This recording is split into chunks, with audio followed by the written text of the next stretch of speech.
বৃন্দাবনেশ্বরে বিশ্ববনসুতে দেবী প্রণমামি হরে প্রিয়। জয় শ্রী রাধে। এখন আমি শ্রীমদ্ ভাগবতের ৩০ অধ্যায় থেকে পাঠ করছি। ভগবান কপিল দেব কর্তৃক অশুভ সকাম কর্মের বর্ণনা। পরমেশ্বর ভগবান বললেন, মেঘপুঞ্জ যেমন শক্তিশালী বায়ুর প্রভাব জানে না, ঠিক তেমনি জড় চেতনায় আচ্ছন্ন ব্যক্তি কালের অসীম বিক্রম জানতে পারে না, যার দ্বারা সে চালিত হয়।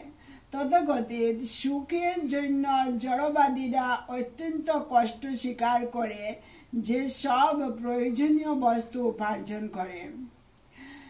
কালরূপে পরমেশ্বর ভগবান তা সবই বিনাশ করেন এবং সেই জন্য বদ্ধ জীবেরা সুখ করে, অর্থাৎ দুঃখ করে। পথভ্রষ্ট জড়বাদী ব্যক্তি জানে না যে তার দেহটি অত্যন্ত অনিত্য এবং তার দেহের সঙ্গে সম্পর্কিত গৃহ, ক্ষেত্র এবং সম্পদ সেই সব অনিত্য।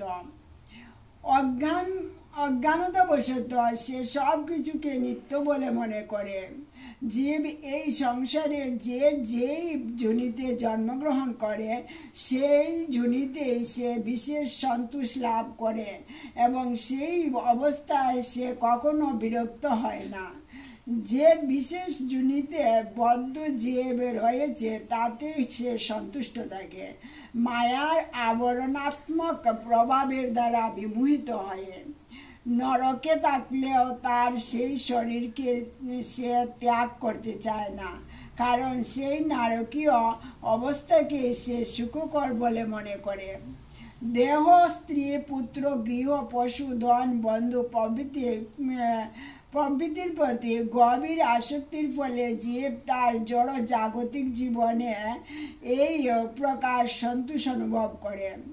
এই প্রকার সঙ্গপ্রভাবী বদ্ধ জীব নিজেকে কৃতার্থ বলে মনে করে।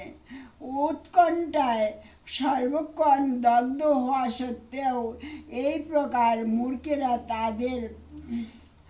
মূর্খেরা তাদের তথাকথিত কুটুম্বদের ভরণ পোষণের জন্য দুর্দশাগ্রস্ত হয়ে সর্বদা নানা প্রকার পাপ কার্যে লিপ্ত হয়। যে রমণী মায়ার দ্বারা তাকে মোহিত করে তাকে সে তার হৃদয় এবং ইন্দ্রিয় অর্পণ করে। নির্জন স্থানে সে তার আলিঙ্গন এবং গোপন আলাপনের দ্বারা তার সঙ্গ সুখ উপভোগ করে এবং শিশুদের আধো আধো মিষ্টি বলিতে সে মুগ্ধ হয়ে থাকে।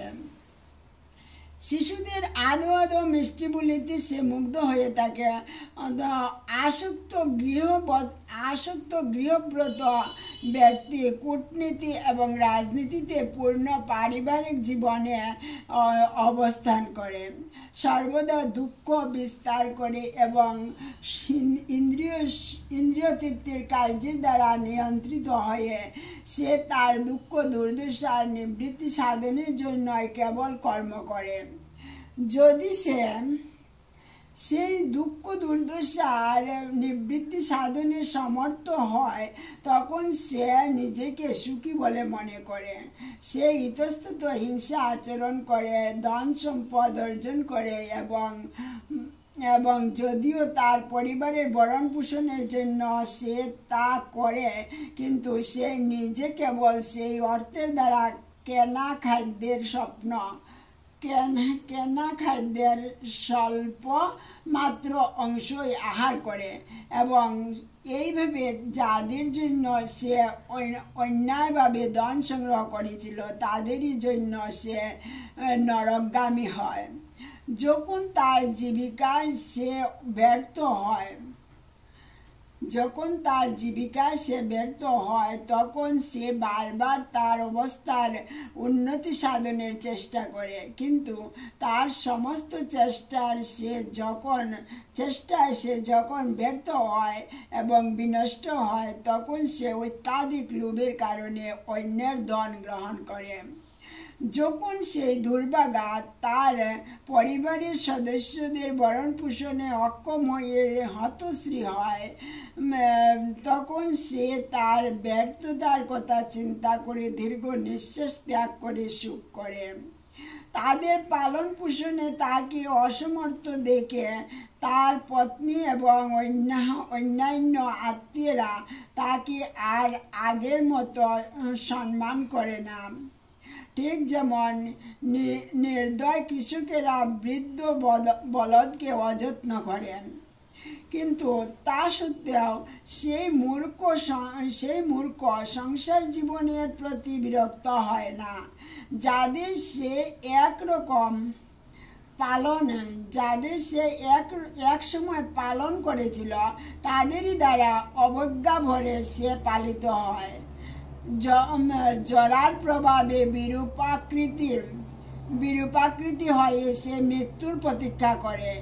এইভাবে সে গৃহে ঠিক একটি পোষা কুকুরের মতো থাকে এবং অবহেলা ভরে তাকে যা দেওয়া হয় তাই সে খায়। অগ্নিমাদ্য অরুচি আদি নানা রকম রোগগ্রস্ত হয়ে সে কেবল অল্প একটু আহার করে এবং অক্ষম হওয়ার ফলে কোনো রকম কাজ করতে পারে না। সেই রুগ্ন অবস্থায় ভিতরের বায়ুর চাপে তার চক্ষুটি করে বেরিয়ে আসে এবং বরফের দ্বারা তার শ্বাসনালী রুদ্ধ হয়ে যায়। মাফ করবেন। সেই রুগ্ন অবস্থায় ভিতরের বায়ুর চাপে তার চক্ষুটি করে বেরিয়ে আসে এবং কফের দ্বারা তার শ্বাসনালী রুদ্ধ হয়ে যায়। তার নিঃশ্বাস নিতে তখন খুব কষ্ট হয় এবং তার গলা দিয়ে গুড় গুড় শব্দ বের হয়। এইভাবে সে মৃত্যুশয্যায় শয়ন করে। তার আত্মীয় এবং বন্ধুরা তাকে ঘিরে তখন সুখ করতে থাকে এবং যদিও সে তাদের সঙ্গে কথা বলতে চায়, তবুও কালপাশের বশবর্তী হয়ে সে আর তাদের কোনো প্রশ্নের উত্তর দিতে পারে না। এইভাবে অসংযত ইন্দ্রিয়ের দ্বারা কুটুম্ব বরণে ব্যাপৃত ব্যক্তি তার আত্মীয় স্বজনদের এইভাবে ক্রন্দন করতে দেখে গভীর দুঃখে তার প্রাণ ত্যাগ করে। সে অসহ্য বেদনায় অচেতন হয়ে অত্যন্ত করুণ অবস্থায় মৃত্যুবরণ করে। মৃত্যুর সময় সক্রুধ নেত্র ভয়ঙ্কর যমদূতদের সে তার কাছে আসতে দেখে এবং তখন মহাভয়ে সে মলমূত্র ত্যাগ করতে থাকে। রাজ্যের পাহারাদারেরা যেমন অপরাধীকে দণ্ড দেওয়ার জন্য গ্রেপ্তার করে, তেমনি যে ব্যক্তি অপরাধজনক ইন্দ্রিয় তৃপ্তি কার্যে যুক্ত ছিল তাকে যমদূতেরা একটি শক্ত দড়ি দিয়ে তার গলায় বাঁধে এবং তার সূক্ষ্ম দেহকে আবৃত করে, যাতে তাকে অত্যন্ত কঠোর দণ্ড দেওয়া যায়। এইভাবে যমদূতেরা যখন তাকে নিয়ে যায় তখন তার হৃদয় বিদীর্ণ হয় এবং তার সর্বশরীর কাঁপতে থাকে। পথিমধ্যে কুকুরেরা তাকে কামড়াতে থাকে এবং তখন সে তার সমস্ত পাপ কর্মের কথা স্মরণ করে। এইভাবে সে অত্যন্ত ব্যথিত হয়। অপরাধীকে তীব্র সূর্যকিরণে তপ্ত বালুকার আর রাস্তা দিয়ে হেঁটে যেতে হয়, যার দুপাশে দাবানল জ্বলে। সে যখন হাঁটতে অসমর্থ হয় তখন যমদূতেরা তার পিঠে চাবুক দিয়ে আঘাত করে এবং সে ক্ষুধা এবং তৃষ্ণায় পীড়িত হলেও দুর্ভাগ্যবশত সেখানে কোনো জল নেই, আশ্রয় নেই এবং বিশ্রামের কোনো স্থান নেই। জমালয়ের পথে যেতে যেতে সে পরিশ্রান্ত হয়ে পড়ে যায় এবং কখনো কখনো সে অচেতন হয়ে পড়ে। কিন্তু তাকে জোর করে উঠতে বাধ্য করা হয়। এইভাবে শীঘ্রই তাকে যমরাজের সামনে নিয়ে আসা হয়। এইভাবে তিন মুহূর্তের মধ্যে তাকে ৯৯,০০০ যোজন পথ অতিক্রম করতে হয় এবং তারপর তাকে তৎক্ষণাৎ ঘোর যন্ত্রণাদায়ক দণ্ডদান করা হয়, যা ভোগ করতে সে বাধ্য হয়। তাকে জ্বলন্ত অঙ্গারের মধ্যে রেখে তার অঙ্গ প্রত্যঙ্গ দগ্ধ করা হয়। কখনো কখনো তার নিজের মাংস তাকে খেতে বাধ্য করা হয়, অথবা অন্যরাও তার মাংস খায়। নরকের কুকুর এবং শকুনিরা তার নাড়ি সকল টেনে বার করে, এবং তা সত্ত্বেও সে জীবিত থাকে এবং তা দেখে। সর্প, বৃশ্চিক, দংশক ইত্যাদি প্রাণী তাকে দংশন করে এবং তার ফলে সে অত্যন্ত বেদনা অনুভব করে। তারপর তার অঙ্গ প্রত্যঙ্গগুলি খণ্ড খণ্ড করে কাটা হয় এবং হস্তের দ্বারা বিদীর্ণ করা হয়। তাকে পর্বত শৃঙ্গ থেকে ছুঁড়ে ফেলা হয় এবং জলে অথবা গুহায় তাকে অবরুদ্ধ করা হয়। পুরুষ এবং স্ত্রী যাদের জীবন অবৈধ যৌন আচরণের মাধ্যমে অতিবাহিত হয়েছিল, তাদের অন্ধতামিশ্র এবং রৌরব নামক নরকে নানা প্রকার যন্ত্রণা ভোগ করতে হয়। হে মাতা, কখনো কখনো বলা হয় যে এই পৃথিবীতেই নরক অথবা স্বর্গের অনুভব হয়, কারণ কখনো কখনো এই পৃথিবীতেও নারকীয় যন্ত্রণা ভোগ করতে দেখা যায়। যে মানুষ পাপ কর্মের দ্বারা নিজেকে এবং তার পরিবারের সদস্যদের ভরণ পোষণ করেছিল এবং এই শরীর ত্যাগ করার পর তাকে নারকীয় যন্ত্রণা ভোগ করতে হয় এবং তার আত্মীয় স্বজনদেরও যন্ত্রণা ভোগ করতে হয়।